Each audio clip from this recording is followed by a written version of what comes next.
बिस्मिल्लाहिर्रहमानिर्रहीम। असिस्टेंट का पेपर हुआ है आज, क्लब केस था। Assistant PPSC, assistant SNG, ADO assistant, जो बखर डिवीज़न के कुछ सवाल थे बखर कमिश्नर ऑफिस के बल के। तो पेपर जो उन तक पहुंचा है आप तक पहुंचाने की कोशिश करते हैं। कल जो पीएमएसजीके का पेपर होगा उसमें भी कुछ क्वेश्चन 2-4 रिपीट हो सकते हैं इसमें से। तो जो पहला क्वेश्चन है हमारे पास हीरन मीनार के हवाले से था। तो ये जो है ना जी, कौन से मुगल बादशाह ने बनवाई थी? जहांगीर ने। 1606 की बात है, ये शेखुपुरा में मेरे ख्याल से ये है। तो जहांगीर याद रखिएगा। In which country general election were held for the first time in 2021? तो कतर में पहली बार इलेक्शन हुई है और जो प्राइम मिनिस्टर उनके अब हैं करंटली, तो मोहम्मद बिन अब्दुर्रहमान बिन जासिम, ठीक है जी, अल सानी, ये जी हैं उनके करंट प्राइम मिनिस्टर। 2023 से अनवर्ड ये चलते आ रहे हैं। तो पहली दफ़ा 2021 के अंदर यहाँ पे जो है ना क्या हुई जी, इलेक्शन हुए हैं। ठीक हो गया जी। उसके बाद ये ब्लैक डे कश्मीर में हर साल मनाया जाता है 27 अक्टूबर को। क्यों मनाया जाता है? क्योंकि इंडिया ने अटैक किया था 26 अक्टूबर को। इंडिया ने अपनी आर्मी कश्मीर में घुसा दी थी 26 अक्टूबर 1947 की ये बात है। तो अगले ही दिन जो है फिर कश्मीरियों ने ब्लैक डे मनाया था 27 अक्टूबर। ठीक है। तो नेक्स्ट क्वेश्चन भी यही था, इंडिया ने आर्मी कब जो है ना जी कश्मीर में दाखिल की थी? 1947 की ये बात है। कौन सी डेट थी एग्जैक्ट? 26 अक्टूबर को। उसके रिस्पास में तो 27 अक्टूबर मनाया जाता है black day. Capital of Ukraine जो है कीव है। रिपीटेड क्वेश्चन अगेन वही। Jinnah of Pakistan book Stanley Wolpert ने लिखी, रिपीटेड सवाल है। जुल्फी भुट्टो ऑफ पाकिस्तान, जिनाह ऑफ पाकिस्तान, दोनों किताबें किसने लिखी? स्टैनले वोलप्रेट ने लिखी हुई हैं। ठीक हो गया जी, आगे चलते हैं। और नेक्स्ट क्वेश्चन है, फर्स्ट रिसीट ऑफ निशान हैदर। निशान हैदर जो पहला दिया गया कौन से किसने रिसीव किया? मोहम्मद सरवर शहीद। 1948 की ये बात है। कश्मीर की जंग के दौरान 1948 में जो है ना जी कैप्टन मोहम्मद सरवर शहीद पहला बंदा था जिसे निशान हैदर दिया गया। टोटल 11 दिए जा चुके हैं अभी तक। एक एयरफोर्स के पास है राशिद मिनास वाला 1971 वाला, ये भी सवाल बना है। When did Quaid Azam reach Karachi for first time? तो 7 अगस्त को। 7 अगस्त 1947 को जिन्ना साहब कराची पहुंचे थे। 10 को पहले मीटिंग अटेंड की थी, मतलब पहली मीटिंग हुई थी हमारी जो असेंबली थी कराची में उसकी। ठीक है, ये सवाल बनते हैं।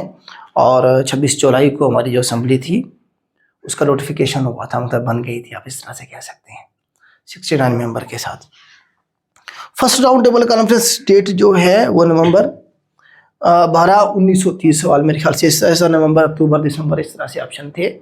तो नवंबर में ये शुरू हुई थी 1930 में और ये दिसंबर में चलती रही। उसके बाद जनवरी में भी चली, 18-19 जनवरी तक ये चलती रही है। ठीक है। तो ये फर्स्ट राउंड टेबल कॉन्फ्रेंस के हवाले से आपको बताया कि मौलाना मोहम्मद अली जौहर साहब भी इसमें हिस्सा पार्टिसिपेट किया था, उन्होंने, वो मौजूद थे वहीं पे। तो वहीं पे उनकी डेथ हो जाती है। ठीक है। फर्स्ट राउंड टेबल कॉन्फ्रेंस के दौरान ही वो पूछता है कभी कभार कब, तो फर्स्ट राउंड टेबल कॉन्फ्रेंस के दौरान उनकी डेथ हो गई थी। यरूशलेम में दफन है। व्हेन यूके लेफ्ट यूरोपीय यूनियन, रिपीटेड सवाल है। 31 जनवरी 2020 को ब्रेक्जिट हो गया था, बरतानिया का निकल गया था, बरतानिया निकल गया यूरोपीय यूनियन से। Non permanent member of security council 10 है, आपको पता है 5 परमानेंट है और 10 नॉन परमानेंट है। नॉन परमानेंट मेंबर जो है ना 2 साल के लिए इलेक्ट होते हैं। पाकिस्तान 8वीं बार इसका मेंबर है, इस वक्त पाकिस्तान मेंबर है नॉन परमानेंट। 10 मेंबर में इस वक्त पाकिस्तान भी है। 25-26 2 साल के लिए इलेक्ट हुआ है। फर्स्ट टाइम 1952-53 के लिए इलेक्ट हुआ था। 2 साल इनका टेन्योर होता है। 5 जो परमानेंट हैं उसमें आपको पता ही है, अमेरिका है, बरतानिया है, फ्रांस है और चाइना और रशिया। 5 परमानेंट मेंबर है जिन्हें वीटो पावर भी कहा जाता है। Who presented poor man budget? Liaquat Ali Khan साहब ने पेश किया था 1946 में। जब इंटरिम गवर्नमेंट बनाई गई तो लियाकत अली खान साहब क्या बने थे? फाइनेंस मिनिस्टर बने थे। तो बजट इन्होंने पेश करना था, तो इन्होंने गरीबों का बजट दिया। क्यों कहा गया इसे गरीबों का बजट? इसलिए कहा गया कि इसने जो गरीब लोग थे, किसान और बाकी, उन पर टैक्स ख़त्म कर दिए थे। जो इंडस्ट्रियलिस्ट थे, जो फैक्ट्री के मालकान थे, उन्हें जो है ना क्या किया, इन्होंने टैक्स में रगड़ा लगाया अच्छा खासा। उसकी एक वजह यह भी थी कि ज़्यादातर इंडस्ट्रियलिस्ट जो थे वो कांग्रेस के सपोर्टर थे और मुस्लिम लीग के सपोर्टर वही गरीब गुरबा किसान थे सारे के सारे। चलें जी आगे चलते हैं। तो ये जो ना थोड़ी सी एक्सप्लेनेशन मैं इसकी कम इसीलिए लेकर चल रहा हूँ, कहीं ये ज़्यादा आपके लिए बर्डन ना हो जाए आपके ऊपर। Pakistan is dash state, ideological state. Ideas या आइडियोलॉजिकल स्टेट ऑफ पाकिस्तान के आइडिया, इस्लाम के आइडिया के ऊपर बनाया ना पाकिस्तान। टू नेशन थ्योरी क्या थी कि हिंदू एक अलग कौम है, मुसलमान एक अलग कौम है। तो इस्लाम मतलब पाकिस्तान की आइडियोलॉजी क्या, इस्लाम है। इस्लाम की बुनियाद पे हमने ये मुल्क बनाया था। क्विट इंडिया मूवमेंट का is also known as August movement, क्योंकि ये अगस्त में शुरू की गई थी। 8 अगस्त को इसे शुरू किया गया 1942 में, गांधी ने शुरू किया था। इसके रिस्पांस में जिन्ना साहब ने डिवाइड एंड क्विट, पहले तकसीम करो फिर जाओ, 1943 में इसके रिस्पांस में जिन्ना ने शुरू किया था, या मुस्लिम लीग ने शुरू किया था कह सकते हैं। रेड क्रॉस आपको बता ऑर्गेनाइजेशन है, दुनिया की पहली ऑर्गेनाइजेशन भी इसे कहा जाता है। 18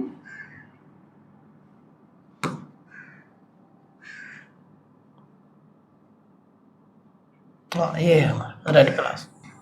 तो रेड क्रॉस 1863 के अंदर जो है ना जी बनी थी, और ये दुनिया की सबसे पुरानी ऑर्गेनाइजेशन कहा जाता है इसे। इसका काम क्या है, इसका काम है चैरिटी इन वार, जंग के दौरान चैरिटी करना। ये वाहिद ऑर्गेनाइजेशन जिसे अभी तक 3 नोबेल प्राइज मिल चुके हैं। फर्स्ट वर्ल्ड वॉर में 1917 में, दूसरा सेकंड वर्ल्ड वॉर में 1944 में, और तीसरा जब ये 100 साल की हुई 1963 में। ठीक है, हेनरी डूरंट बंदा था जिसने इसकी बुनियाद रखी थी। 3-4 सवाल बनते हैं रेड क्रॉस के हवाले से। हेडक्वार्टर की तरह जनेवा में है, अभी उसका हेडक्वार्टर पूछ लिया उसने, जनेवा स्विट्जरलैंड में। Ayub Khan made head of constitution commission of Pakistan. तो अयूब खान ने जब कॉन्स्टिट्यूशन बनाना था तो उन्होंने किसकी ड्यूटी लगाई थी, जो कमेटी बनाई थी कॉन्स्टिट्यूशन कमेटी, उसे किसका, उसका हेड किसे बनाया गया था, जस्टिस शहाबुद्दीन साहब थे जी। फरवरी 1960 की बात है ये। इन्हें कहा जी कानून बना के दो, इन्होंने फिर कानून बना के दिया अगले साल 62 में, फिर उसे इम्प्लीमेंट किया गया। Which is called muddy river of America. तो मिसूरी रिवर को मडी रिवर कहा जाता है कि इसमें बहुत ज़्यादा जो है ना जी, आप कह सकते हैं कि मिनरल्स या रेत और बाकी चीज़ें जो है ना इसके साथ आ रही होती हैं, तो इसी को कहेंगे हम। Scandinavian country Norway is a constitutional monarchy. ये पूछा गया था वहाँ पे गवर्नमेंट का स्ट्रक्चर कैसा है। कॉन्स्टिट्यूशनल मोनार्की है, मतलब कॉन्स्टिट्यूशनल हेड जो है वो बादशाह है वहाँ पे, वैसे उनका प्राइम मिनिस्टर है।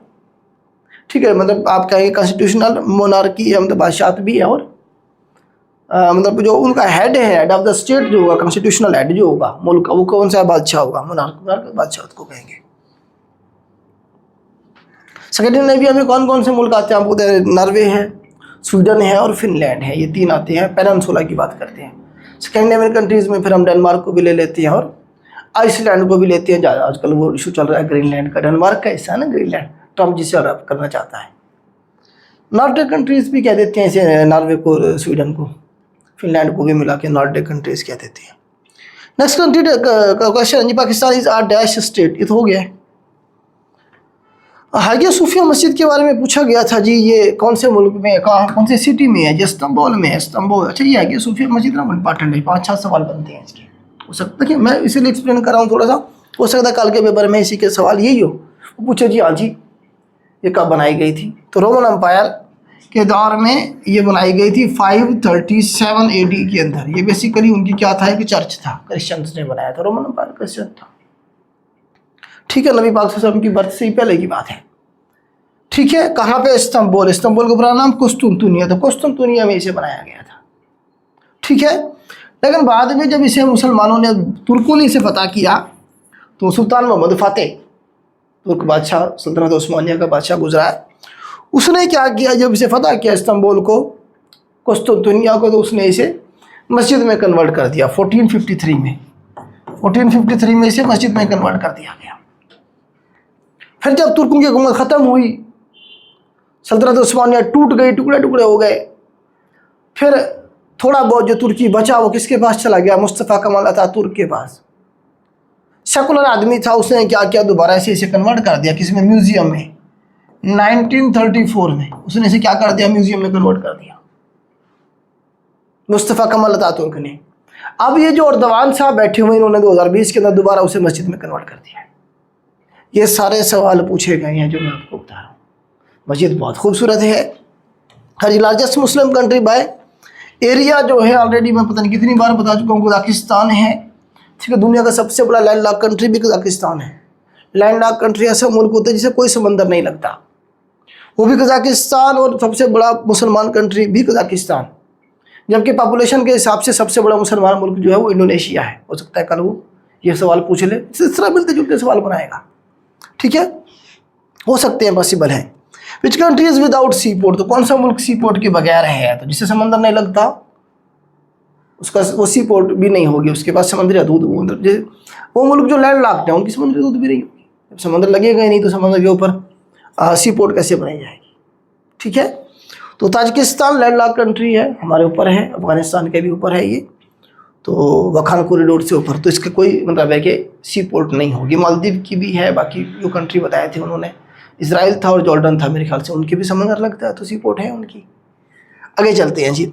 Osama bin Laden was killed Abbottabad in which year, तो 2011 के अंदर 2 मई 2011 की एग्जैक्ट डेट थी मेरे ख्याल से। ठीक है। ऑपरेशन नेपच्यून से फेयर था, शायद यही था। ब्लैक हॉक जो उनके हेलीकॉप्टर थे वो आए तो मार के चले गए थे। ठीक है। How many event held in Paralympics, अच्छा इसमें बच्चे गलती करके आए होंगे, वो शायद समर ओलंपिक्स 2020 लगाए होंगे, तो उसमें 339 थे जी समर ओलंपिक 2020 में। लेकिन ऑप्शन में मेरे ख्याल से पैरालंपिक्स था, आप लोग बेहतर बता सकते हैं कि पैरालंपिक्स था या समर ओलंपिक्स था। समर ओलंपिक्स था तो 339 इवेंट हुए थे टोटल, पैरालंपिक्स था तो फिर 539 इवेंट थे टोटल। ठीक है। तो इस तरह से वो पूछ सकता है, इनका सवाल की स्टेटमेंट जो है एग्जैक्ट आप देखिएगा कि क्या थी वहाँ पे original. What is turning distance for, अच्छा starting distance in 400 metre men's hurdle, तो 400 मीटर की जो हमारी मतलब है कि वो रेस होती है, उसमें पहली जो हर्डल होती है वो कितने मीटर के बाद होती है? 45 मीटर के बाद होती है। टोटल 10 होती हैं, 45 मीटर के बाद फिर 35 मीटर के बाद होती हैं सारी, आखिरी फिर 40 मीटर के ऊपर होती है। ठीक है। तो 45 मीटर ठीक है, पहली जो रुकावट आएगी वो 45 मीटर पे आएगी। Who was Muslim commander in battle of Qadisiyyah, तो साद बिन अबी वकास थे, 636 AD में हुई थी ये। शबान का मंथ बनता है अगर इस्लामिक कैलेंडर में देखें तो। ठीक है। 14 हिजरी, 14 हिजरा इस्लामिक कैलेंडर में, 636 AD पूछ लेता है वो साद बिन अबी वकास। और उस वक्त हुक्मरान कौन थे, मतलब खलीफा कौन थे? हजरत उमर फारूक रज़ी अल्लाह अन्हु क्या थे जी? खलीफा थे। कादसिया की वो जंग थी जिसमें ईरानियों की कमर तोड़ दी गई थी, तकरीबन फतह हो गया था। मेजर जंग यही थी जिसमें उन्होंने रेजिस्ट किया था। Current vice president JD Vance है, जेडी वेंस का नंबर याद रखिएगा 50वां है ये, आपने इसे कंफर्म करना है 50 है या 51 है। ठीक है। नंबर भी आपने इसे कंफर्म करना है जेडी वेंस का। ठीक है। तो ये वाइस प्रेसिडेंट हैं, इनके जो बेगम हैं वो इंडियन ओरिजिन है, पिछले दिन इंडिया गए हुए भी थे। Head of the government in Pakistan according to 1973 constitution, तो प्राइम मिनिस्टर। देखिए हमारे पास दो चीज़ें, हेड ऑफ द गवर्नमेंट और हेड ऑफ द स्टेट, दो चीज़ें। हेड ऑफ द गवर्नमेंट जो होगा वो प्राइम मिनिस्टर होगा, या एग्जेक्टिव हेड कह दे आपको, वो कंट्री का एग्जेक्टिव हेड कौन होगा? प्राइम मिनिस्टर होगा। या हेड ऑफ द गवर्नमेंट कौन होगा जी? रिस्पॉन्सिबल कौन है जी? प्राइम मिनिस्टर है। लेकिन head of the state, head of the country वो कौन होता है? प्रेसिडेंट होता है हमेशा। हेड ऑफ द आर्मी क्या है वो आपको, ठीक है, supreme commander of the army, इस तरह से आपको कुछ कहेगा वो। ठीक है। तो प्रेसिडेंट होता है। Purpose of NPT, NPT basically non proliferation treaty कह सकते हैं इसे, किसके हवाले से? न्यूक्लियर वेपन्स के हवाले से। ठीक है। 1968 में इसे बनाया गया था। तो इसका काम क्या है? Prevent the spread of nuclear weapons and technology. जितने मुल्कों ने जो है न्यूक्लियर पावर बन गए, ठीक है, इससे आगे मजीद मुल्कों को ट्रांसफ़र नहीं किया जाएगा, वरना हर मुल्क एटम बम बना के बैठा होगा। इसीलिए ये ट्रीटी मतलब हुई थी, और इस तरह से रोकने के हवाले से। Lord Curzon announce partition of Bengal, तो 1905 के अंदर पार्टीशन ऑफ बंगाल हुई थी, लॉर्ड कर्जन ने इसे किया था। और इसी तरह से वो देखें NWFP को जो है ना जी अलग से सूबा बनाया गया था 1901 में, वो भी लॉर्ड कर्जन ने किया था। पंजाब से 5 सूबे, 5 जो डिस्ट्रिक्ट थे वो अलग करके NWFP जो था अलग सूबा बनाया गया था, जिसमें ज़रा इस्माइल खान हो गया, ऊपर जो है ना बन्नू का इलाका हो गया, हज़ारा हो गया, पेशावर तक के ये सारे पंजाब में हुआ करते थे। कभी ये निकाल के उधर NWFP में शामिल करके उसे अलग सूबे का स्टेटस दे दिया गया। 1901 की बात है। 1905 में बंगाल को 2 हिस्सों में तकसीम कर दिया गया था। लॉर्ड कर्जन था, कर्जन डिवाइड एंड रूल के हवाले से मशहूर था। ठीक है। When objective resolution became the part of constitution, 1958 के अंदर 8वीं अमेंडमेंट जो की थी ज़िया-उल हक साहब ने, तो इन्होंने क्या किया था? ऑब्जेक्टिव रेजोल्यूशन को हिस्सा बना दिया था प्रॉपर कॉन्स्टिट्यूशन का, 1973 के कॉन्स्टिट्यूशन का। ठीक है। ऑब्जेक्टिव रेजोल्यूशन का ईयर तो आपको पता ही है, 1949 12 मार्च है, 1949 को लियाकत अली खान साहब ने अप्रूव करवाया था। मतलब ये सेट ऑफ प्रिंसिपल्स है जिसके तहत हमारा मुल्क चलाया जाएगा, कानून बनेगा। मैग्ना कार्टा भी कहा जाता है इन्हें, ऑब्जेक्टिव रेजोल्यूशन को, पाकिस्तान के कॉन्स्टिट्यूशन का या पाकिस्तान का मैग्ना कार्टा भी कहते हैं इसे। Don't cry over split milk, अब पछताए क्या हो तो जब चिड़िया चुग गई खेत।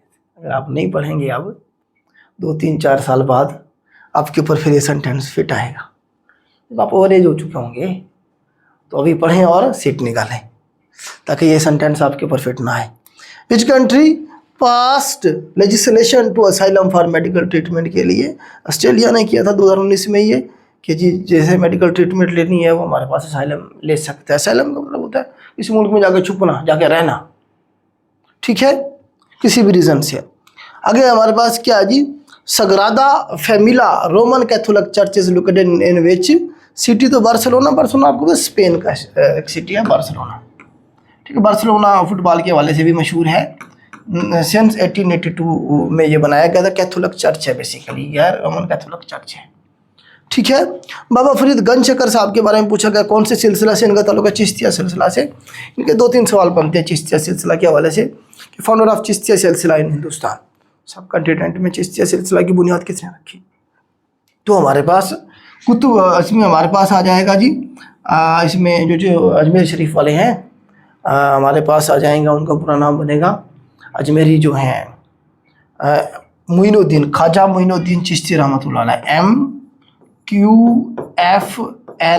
ये 5 सिलसिले के 5 जो है ना जी आप कहें कि गद्दी-नशीन है, एक के बाद एक इनके बारे में अक्सर सवाल पूछता है हमसे। मोइनुद्दीन चिश्ती रहमतुल्लाह अलैह जो हैं इन्होंने हिंदुस्तान के अंदर बुनियाद रखी चिश्तिया सिलसिले की। उसके बाद इनके शागिर्द, इनके डिसिपल कुतुबुद्दीन बख्तियार काकी, कौन जी? कुतुबुद्दीन बख्तियार काकी जो थे ये सिलसिले को आगे लेके चले। उसके बाद उनके शागिर्द फरीदुद्दीन गंज शकर, ये बाबा फरीद जिन्हें कहते हैं, बाबा फरीद गंज शकर, फरीदुद्दीन गंज शकर पाकिस्तान में आपको पता है पाकपतन शरीफ में इनका मज़ार है। उसके बाद उनके शागिर्द निज़ामुद्दीन औलिया, दिल्ली में दफन है ये भी, ये लेके चले। उसके बाद उनके शागिर्द अमीर खुसरू, ये भी दिल्ली में दफन है, ये लेके चले। तो इनमें से सिर्फ पाकिस्तान वाले जो कौन से हैं जी, फरीदुद्दीन गंज शकर है, बाकी चारों इंडिया में हैं। मोइनुद्दीन चिश्ती अजमेर शरीफ में है, बाकी तीनों की तरह दिल्ली में दफन है। इनकी मज़ार का पूछा है पेपर में उसने, ठीक है। तो चिश्तिया सिलसिला के जो मतलब है कि मेन मतलब है कि आप कहेंगे सूफी हैं वो यही 5 है, इनके बारे में अक्सर पूछता है। हाँ जी, Princeton University located in which state? तो न्यू जर्सी के अंदर है, ठीक है, न्यू जर्सी अमेरिका में की जो रियासत है। PMA stand for Pakistan military academy, आपको बताया इसका। तो first copy of written Quran was given in custody of which wife of holy prophet after the death of the holy prophet सल्लल्लाहु अलैहि वसल्लम? देखिए कुरान मजीद को किताब की शक्ल में लिखा गया अबू बकर सिद्दीक साहब के दौर में। हज़रत उमर फारूक रज़ी अल्लाह अन्हु ने मशवरा दिया, हज़रत अबू बकर सिद्दीक रज़ी अल्लाह अन्हु के टेन्योर में ये हुआ तो क्रेडिट उन्हें जाएगा। और हज़रत ज़ैद बिन साबित रज़ी अल्लाह अन्हु, उनकी ड्यूटी लगाई गई थी कि जी आपने ये सारा काम करना है, ठीक है। तीनों नाम याद रखने आपने। किया किसने, किसके दौर में हुआ, किसके मशवरे से हुआ, किताब की शक्ल में इकट्ठा कर दिया गया। और जो नुस्खा तैयार हुआ वो फिर बाद में भिजवा दिया गया किसके पास? हज़रत हफ्सा के पास, जो नबी पाक सल्लल्लाहु अलैहि वसल्लम की बेगमात, हमारी उम्महातुल मोमिनीन और हज़रत उमर फारूक साहब की बेटी थी, ठीक है। बाद में फिर हज़रत उस्मान के दौर में वही नुस्खा मंगवा के उसकी कापियाँ तैयार करवा के सारे जो इलाके थे सब में तकसीम कर दिया गया, ठीक है। तो ये इस तरह से कुरान मजीद की तदवीन का काम हुआ। ओके, आगे चलते हैं जी। बस ये हज़रत हफ्सा बिन्त Umar. Fitch peak is also called Dominie peak. Dominie peak जो है हमारे पास, तो ये ऑप्शन में मेरे ख्याल से था, वहाँ पे ब्रॉड पीक और इस तरह के ऑप्शन थे, तो वो जो है ना जी इसमें हमारे पास नहीं होंगे। राकापोशी को कहते हैं बेसिकली।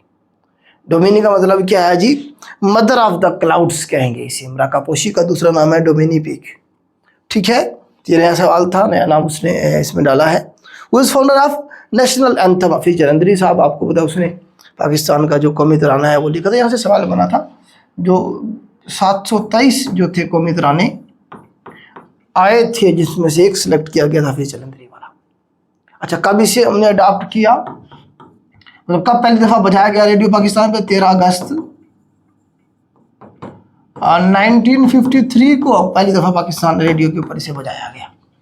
ठीक है, और 16 अगस्त 1954 1954 है, ठीक है, और 16 अगस्त 1954 को हमने इसे ऑफिशियली अडॉप्ट किया था। 16-17 की डेट थी। ठीक है, आगे चलते हैं। Who is founder of national anthem, ये तो हो गया फिर जलंधरी। और बुर्ज खलीफा कहाँ है जी? दुबई में है, दुनिया की टॉलेस्ट बिल्डिंग है, 828 मीटर इसकी हाइट है, और ये 2010 में ओपन कर दी गई थी, लेकिन अब इसका रिकॉर्ड ख़त्म होने वाला है। जद्दा टावर 1000 मीटर का बनने वाला है, आजकल में कंप्लीट हो जाएगा। तो अभी तक रिकॉर्ड यही है, दुबई है। बुर्ज खलीफा का रिकॉर्ड अभी तक है, 2028 तक शायद ये रहेगा, उसके बाद चेंज हो जाएगा। वो जद्दा टावर जो सऊदी अरब बना रहा है, वो दुनिया की टॉलेस्ट बिल्डिंग होगा। ठीक है जी, आगे अजय हमारे पास इल्मुल इक्तिसाद की जो किताब है अल्लामा इकबाल साहब की, इकनॉमिक्स के ऊपर है, और 1903 के अंदर इन्होंने इसे लिखा था। अल्लामा इकबाल साहब की किताब है, इकनॉमिक्स के ऊपर है, नसरी किताब है। डिस्ट्रीब्यूटरी ऑफ ब्रह्मपुत्रा रिवर, अच्छा ट्राइब्यूटरी होना चाहिए था इधर, मेरे ख्याल से पेपर में उन्होंने डिस्ट्रीब्यूटरी लिखा हुआ था। तो ये जमुना रिवर है बेटा, ये बांग्लादेश के अंदर, यहाँ से ऐसे ब्रह्मपुत्रा रिवर आ रहा है, इधर से जमुना जाके गिर जाता है इसके अंदर, कहाँ? बांग्लादेश में, फिर ये क्या गिरते हैं अभी आप बंगाल में। ठीक है, दोनों मतलब है कि ब्रह्मपुत्रा रिवर जो है इंडिया का सबसे बड़ा दरिया है, और जमुना रिवर भी इंडिया का ही है, तो ये दोनों फिर बांग्लादेश में जाके मिलते हैं। ठीक है, बांग्लादेश के साथ भी इनके पानी के इशूज़ हैं, इंडिया उनका ही पानी रोकना चाहता है। इंडिया ने सारे हमसायों के साथ जो है ना अपना कुछ ना कुछ इस तरह की अजमनी चाहता है, कुछ ना कुछ डिस्टर्बेंस क्रिएट की हुई है। हाँ जी, रफ अप इडियम है बीट समवन, किसी के ऊपर अटैक करना, बीट करना, ट्रीट समवन वायलेंटली। ठीक है जी। डेस्टिट्यूट कहते हैं दुत्कारा हुआ, जिसके पास जुल्म हुआ हो, जो माशरे का दुत्कारा हुआ हो। इसका एंटोनिम क्या होगा? एफेलुएंट, मुअज़्ज़िज़। ठीक है, शाहाना, प्रोटोकॉल जिसकी ज़िंदगी का चल रहा हो। ठीक है, तो ये पूछा गया था antonym. Ahmad Shah Abdali was defeated by British